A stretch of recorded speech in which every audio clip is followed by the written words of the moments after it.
சேசு மரி சூசை துணை. இறையன்பில் பிரியமான தோழமைகளே, பொல்லாத மனிதரையும் இருமா புள்ளவரையும் குறித்து தூய ஆவியின் உணர்த்தலை கேட்போம். நீதிமொழிகள் அதிகாரம் 16 இறைவசனங்கள் 4-5.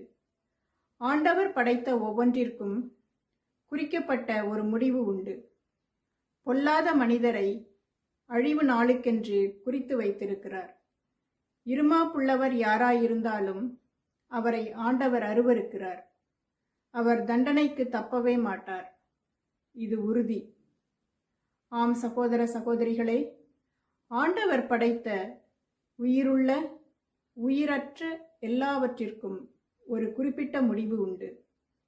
பொல்லாது செய்வோரையும் செருக்கு கொண்டோரையும் ஆண்டவர் அருவருத்து அழிவு நாளுக்காக குறித்து வைத்திருக்கிறார்.